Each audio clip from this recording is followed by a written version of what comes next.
Welcome to the ACC Panic Room alongside Lauren Brownlow. I'm Joe Ovies. Plenty to get to today, including a close one for Clemson. I guess Florida State leads the ACC in moral victories still. But let's start, Lauren, with North Carolina's very fun win over Virginia in Chapel Hill on Saturday night. It's the old Larry Fedora special. If you got up from your seat, Brownlow, you just missed another Carolina touchdown. I mean, at this point, though, if you do that with Carolina, Virginia, it's kind of on you because, that's what it's turned into. It is the absolute antithesis of the basketball game between these two. And as I said last night, I mean that as a compliment. Yes. Because, as you know, I'm one of those people that enjoys watching Virginia basketball. I have enjoyed watching them play Duke. That is must-see TV for me. Even NC State, those games have been compelling. The Carolina-Virginia games have all been garbage. No matter what, it's seemingly there's been a few exceptions over the years, but even when both are good, it doesn't matter. They just don't play each other well for whatever reason. And I'm including both in that mix, by the way. Neither of them play that well. It's just usually not a high-level basketball game. The football game, though, for whatever reason, they love points in that one, and it's super fun and weird and bananas, and it was again.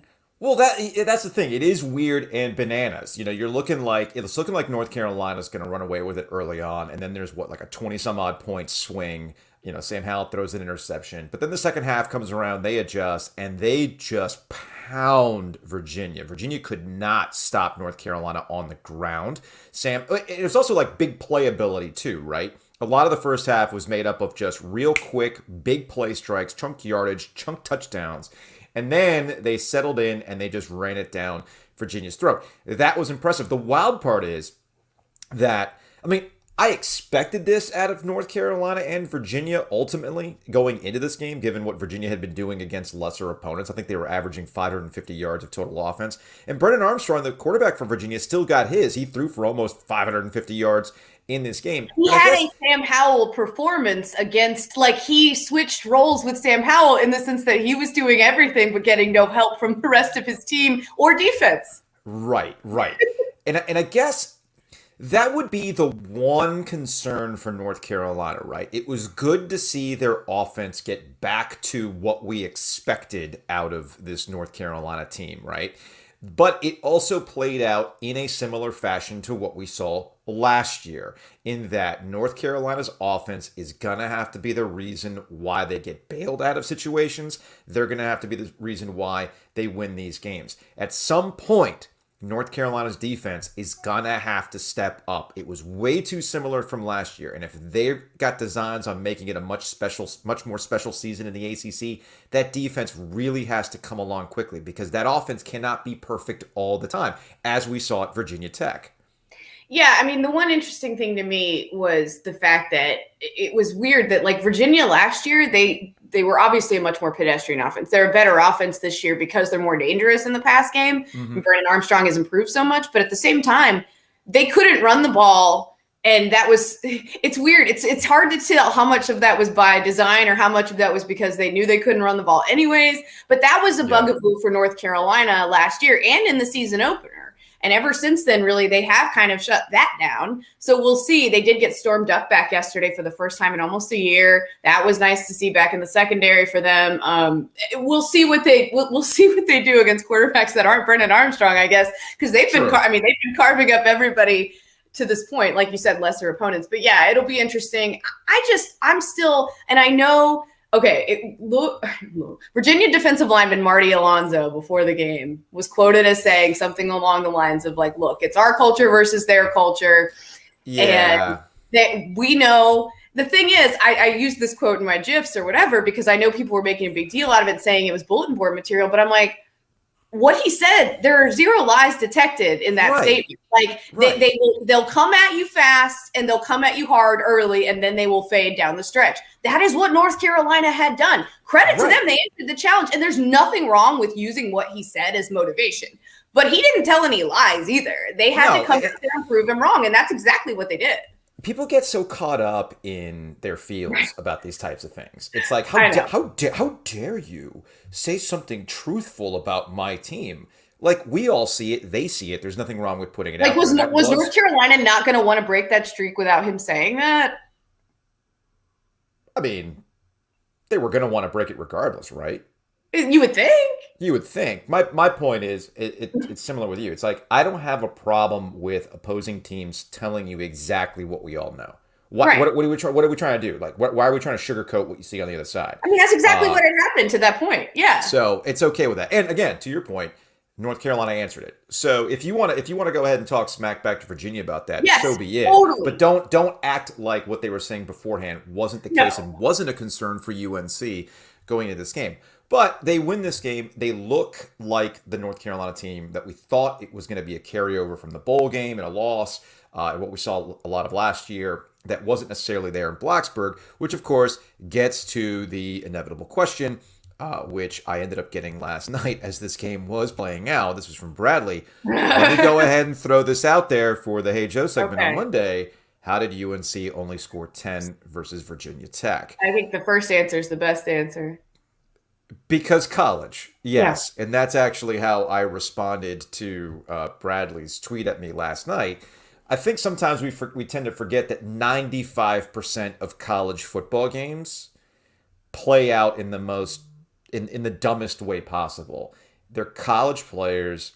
The differences between college teams isn't as great as we'd like to think it is at the Power 5 level sometimes. Mm-hmm. And that's the only way to explain why 1 week you can go, what the hell happened, to, well, there it is. And then who knows what's going to happen the following week after this. So the best answer to that question is college football is dumb. I mean, it's kind of how we get to NC State, right?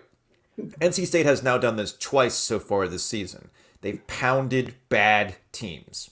They open up the season crushing South Florida. They bounced back from a loss at Mississippi State where nothing could go right for them by crushing Furman and doing all the things that NC State seems and Furman's not a terrible FCS team, by the way. They're not, but we also know they're better. It's like the same way with South Florida. Like, I get all that stuff.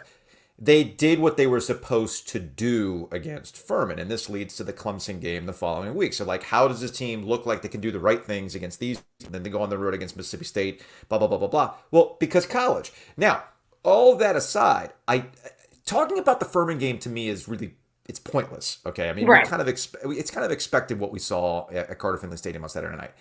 To me, for NC State, the real question, Brownlow, is, okay, you know what you're good at. Will you execute this next week against what has turned out to be a very vulnerable-looking Clemson team that's still figuring things out? Saturday is going to be fascinating at Carter Finley Stadium. It will be. I'm intrigued, though, because I wonder if in some ways this isn't not the worst-case scenario for State, but certainly not ideal. They would have much rather, I think, seen Clemson coming off not a more comfortable win. Maybe it looked ugly, but a more comfortable win over Georgia Tech than what we just saw. Because now they're scared, they're fired up, they're mad. You know what I mean? And Dabo already doesn't really like Dave Doeren. I push back on that a little bit. I think to a man, they're fine. But to your point, I do think that Dabo likes to sprinkle Dave Doeren tears into his morning coffee. I mean, I think he enjoys that. So I do think he does relish kind of sticking it to NC State after the laptop stuff and the Cal Bambar game and everything else. And let's not forget, as vulnerable as Clemson might seem, right? Georgia Tech. And I know people made a lot out of this, but this doesn't I'm a little surprised Georgia Tech took this strategy considering they play North Carolina next week. And that was going to be a more winnable game than this one. But evidently Dabo Swinney said after the game that Georgia Tech did nothing they had ever seen on tape before. So apparently this was like a kitchen sink type of game with Jeff Collins. Just throw it all out there at him. I'm not saying that that's why what happened. All I am saying is Clemson is better than what we have seen so far in terms of the way their personnel has played. They are better than this, and they will start to figure it out. Does that happen next week? Don't know, but it's honestly don't know. Also, it has to be said, too, that this was a weird game. I mean, what, was there 30 seconds left in the half when the lightning delay happened? Lightning delay, yeah. And then they basically don't have a halftime. So the whole game was weird in the setup and everything else. All I am saying is, if Clemson beats State, would I be surprised? No. However, I don't think that I'm of the belief that if you're Dave Doran going into this contest, you are hammering the point home to your players. If you do what you're supposed to do, if you're good, if we excel at what we're good at, run the dang ball, lean on your defense. This is a Clemson team that can be had that's still figuring things out. So don't let them figure it out against you. And don't play scared, so to speak. Now, that might not necessarily be to the players. That might actually be to the coaching staff as well, because what did we talk about against Mississippi State? They were very quick to kind of get away from what has worked for them in the past or what this team should be. So maybe that's a message that I'm giving to the coaching staff as well. Don't get away. It might not work for you early. That doesn't necessarily mean you have to get away from it early in that game. Speaking of college football being dumb, I guess this is just a recurring theme of today's Panic Room. Duke is a team that loses to Charlotte to start the season. And now all of a sudden they beat a Power 5 team. And it's funny, I was talking to Jeff Hogan about this on Thursday morning on WRAL. And he had asked about the Duke Northwestern game. And my overall point was, hey, look, this is a Northwestern team that wants to drag you down, right? So just get up on her early. And sure enough, that's what Duke did. They ended up holding on for this. But Duke looked like they kind of got it against Northwestern on Saturday. That's a good win for Duke. I was blown away at how Duke played in that game early on. Because I have actually watched like almost every second of both of their first two games. Yeah. At least the A&T parts that were dicey in the beginning. Once they started to pull away more and more, I tuned out a little bit. But they were having trouble some against A&T. Really, since David Cutcliffe, they could not stop A&T. And David Cutcliffe did an onside kick to get it back. Right. In the first half against A&T, and you go, wow, it really was necessary to do this, but also it came to this.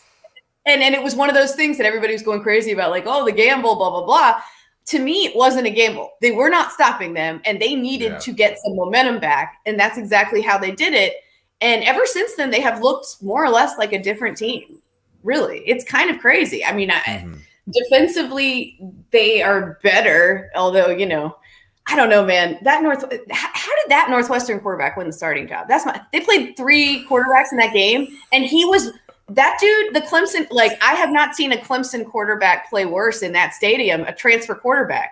And that is saying a lot considering Chase Bryce played there. Yeah. Like, Hunter Johnson looked like garbage. How did he win the start? The other two looked much better. Like, even one of the Duke defensive players after the game was like, yeah, they moved the ball way better when they made the quarterback change. Don't know what was going on there. And it's like, huh?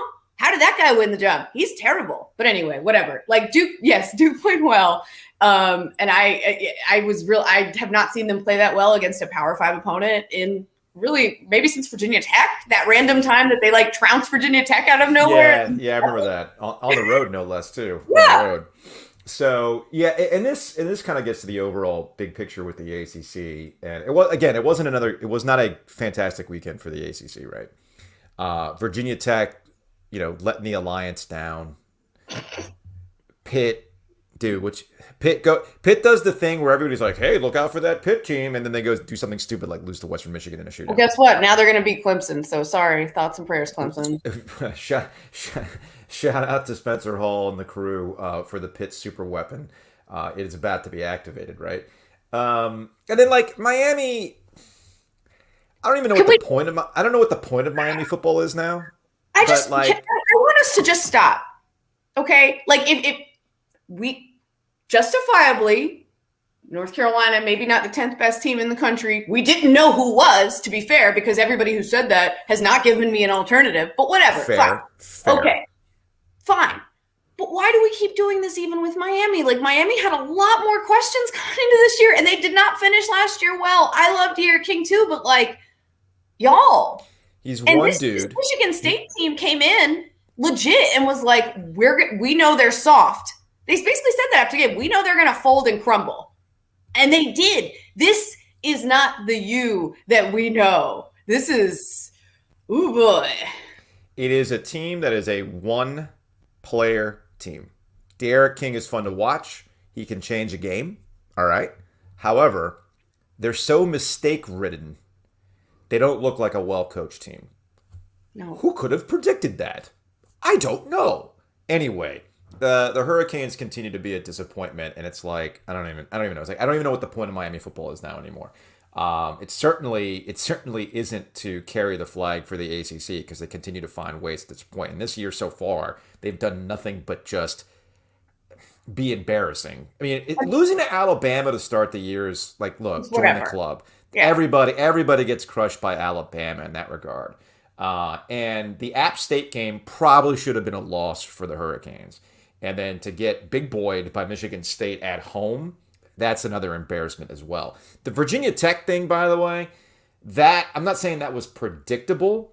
It was. What I'm getting at is, let's not forget that Virginia Tech takes that Carolina game very seriously. Just like Virginia takes that Carolina game very seriously. And I actually like the fact that Mac Brown referred to the Virginia game as a rivalry game last week leading up to it because they clearly view it that way, just like Virginia Tech clearly views it that way.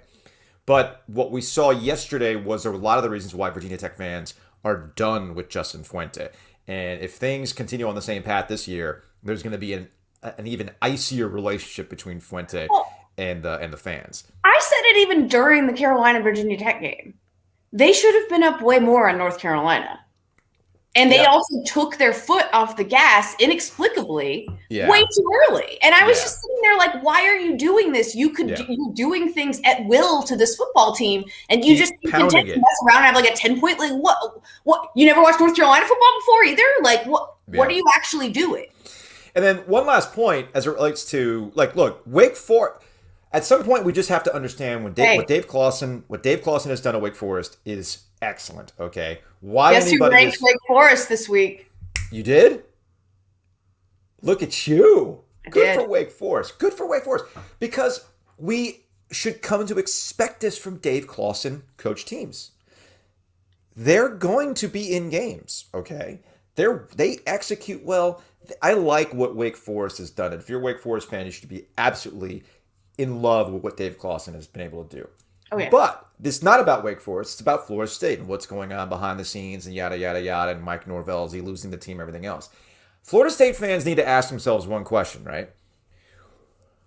Is it the coach or is it you? I mean, it's kind of the same thing with Miami, right? Is it the coach or is it you? Because what we have seen from the end of the Jimbo Fisher era through Willie Taggart to Mike Norvell has been abundant. It's been very consistent, okay? And at some point you have to ask yourself, is it a systematic problem or is it a coaching problem?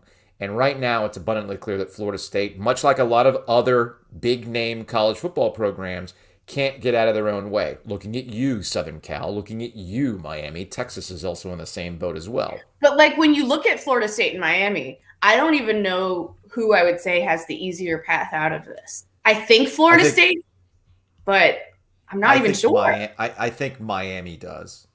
I think because of more money. No, because Miami's poor too. Like let's not mistake that Miami's poor as well. They probably have richer donors than Florida State, though. That's the thing. I think what Miami probably has an easier path out of this in the name, image, and likeness era. And unlike Florida State, Miami is still a national product. Whereas Florida State, I think Florida State is too. I don't know. I think Florida State just has, in terms of like these big programs, Florida State just kind of gives me a. I mean, I know the Notre Dame game was huge ratings and everything else. That's the thing. That's what. I just feel like Florida State continues to get buried under the recruiting that's being done at Georgia, the recruiting that's being done at Clemson. Obviously, you have Florida next door and things like that. I think Miami, if it's done right, can to go full Colin Cowherd. It reminds me a lot of like a Silicon Valley startup, right? Miami can be disruptive in the way they go about things, just like they were back in the 80s and the 90s. And they just. But are they willing to do that at this point? That's well, I mean, they might not have a choice. That's the thing. If they actually want to get good again, they might not have a choice. So, well, that's going to wrap it up for this edition of the ACC Panic Room. Another full weekend coming up with that Clemson NC State game, which I'm absolutely fascinated by. Excuse you. Why are you leaving out? Why are you leaving out the game of next weekend? Kansas at Duke. Hello. Really? I mean, I plan on making it the first college football game I covered this year. Why do you do this to yourself? Listen, it would be an atmosphere piece, okay? Okay. I don't get you sometimes. That's going to wrap it up for this edition of the ACC Panic Room. We'll see you all next week.